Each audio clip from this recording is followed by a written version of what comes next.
Your Honor. No, here's the thing. They want to throw around magic words like Jack and the Beanstalk. Oh, let me throw right to accuser, right to confront. Let me throw, I want a dismissal. Somebody was trying to take my life that night, and I was just trying to save my life. And I did. And I ended up at the hospital. I called the cops. All right, and let me stop you right there. Drug use. No, ma'am. You're telling me you never used any drugs? No. All right, Judge, he's on his way up. For your edification. Welcome back. Today's case is something else. We've got a so-called sovereign citizen trying to argue his way through court. And from the first minute, it's clear he's in way over his head. He's facing serious charges, yet instead of focusing on a real defense, he falls back on the usual "I don't consent" routine. Of course, the judge isn't buying it for a second, and you can already see she's ready to keep this hearing under control before it turns into complete chaos. While you're watching, let me know in the comments, did the judge handle this the right way? From where I'm sitting, she stayed calm and professional, while this man kept throwing out arguments that simply didn't hold up.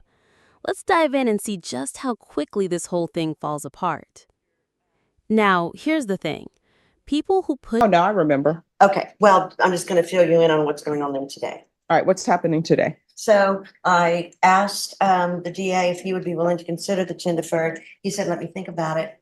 We did enter the plea fully and officially on the 4 silent. Mr. Hernandez then tells me he wants me to put in a motion to dismiss for prejudice, and I told him there is no such thing because, you know, judges bust plea bargains all the time. That doesn't give you a right to dismiss. And so then he says, well, he wants a jury trial. And I said, well, we have entered the plea on the 4 silent, so the judge may or may not allow you to withdraw your plea. And then that's what he wants to speak to you about. All right. All right, we can go on the record. Yes, ma'am. I just didn't understand what I was signing. And Excuse She me. hasn't I'm started sorry. yet. I'm sorry. All right, and let me stop you right there. All this thing where people say they don't understand what they were signing, based upon what is the information that I've received, that first it was 10 years deferred and the judge denied it, and then it came back to a silent offer. Yeah, everybody understood. Court is calling 2023 CR 10221, State of Texas versus Joe Hernandez. Can I have parties announced for the record for the state? Daniel Escobar for the state of Texas. For the defense? Suzanne Kramer. All right, and are you Mr. Hernandez? Yes, ma'am. All right, a plea was entered in this case on, let me see what date is stamped on here, on April 22nd, 2024. According to the plea bargain agreement, punishments to be assessed at 4 years in the prison. There's a $1,500 fine, and the state is silent on the defendant's application.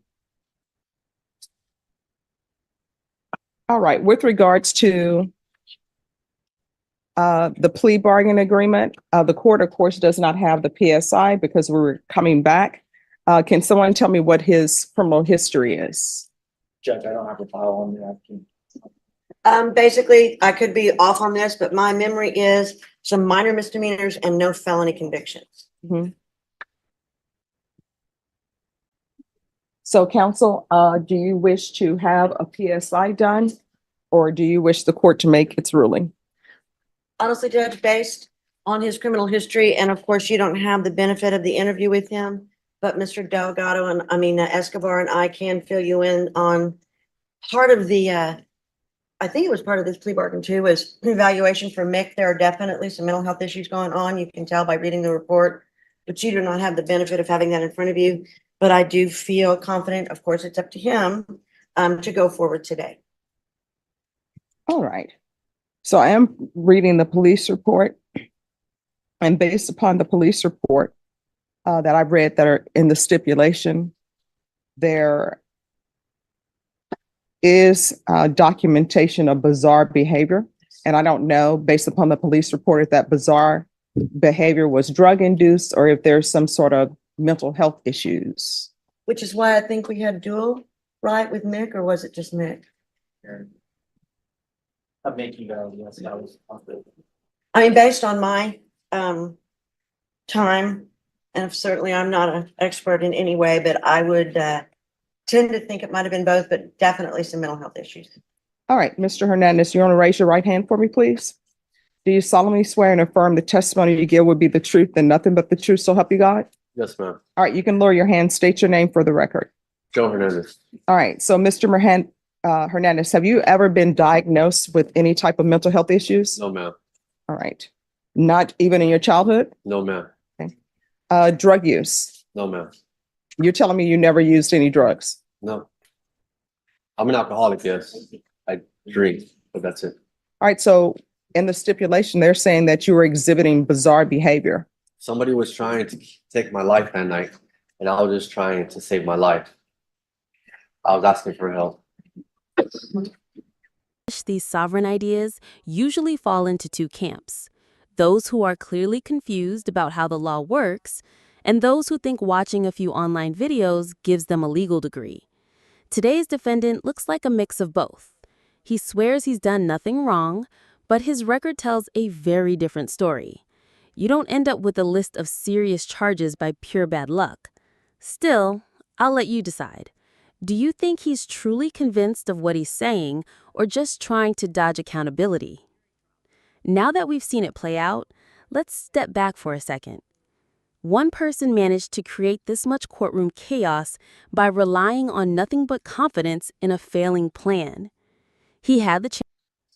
And I didn't want to die that night. Somebody came at my door trying to kill me. And I And didn't, I ended up at the hospital. I called the cops. She has the phone record that I called the cops asking for help. I ended up at the hotel. I did everything wrong, yes. But I was just trying to save my life that night. I didn't want to die that night. I didn't want somebody to take my life for no reason. That's the God's honest truth. And I'm here fighting this. I don't have mental issues. Oh, I mean, if you want a jury trial, we'll give you a jury trial. I'm 34 years old. No, if you want a jury trial, you can have a jury trial. That's your question. or you can request the judge to give you deferral. It's gonna be. I have a right to face my accuser, Your Honor. No, here's the thing. And this is what I don't think people understand. We can go off the record.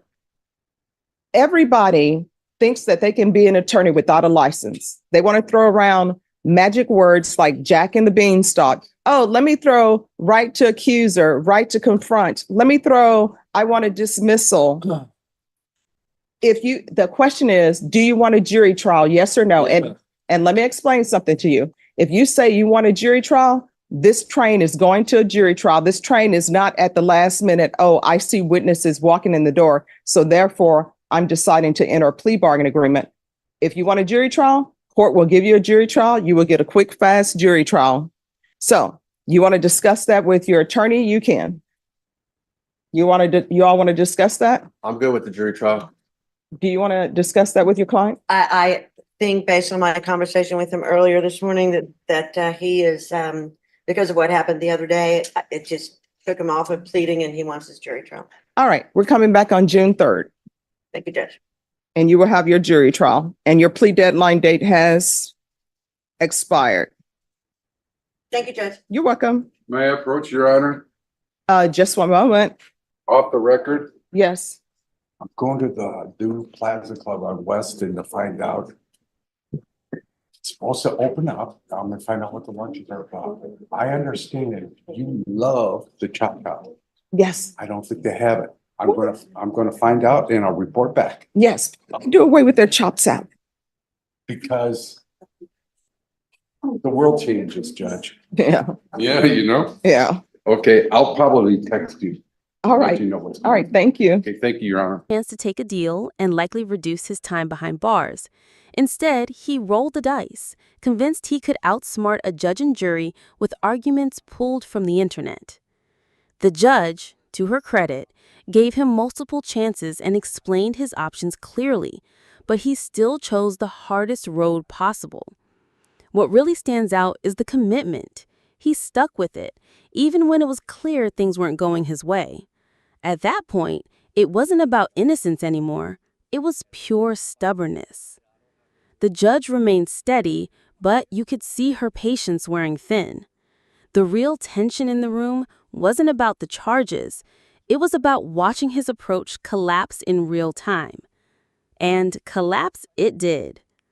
So, what do you think? Does he actually believe what he's saying? Or was this just an attempt to stall the inevitable? Either way, every time he spoke, it made things worse for himself. Thanks for watching. If you enjoy these breakdowns of courtroom trauma, make sure to like and subscribe. I post new cases every day, and I appreciate you sticking around until the end. See you in the next one.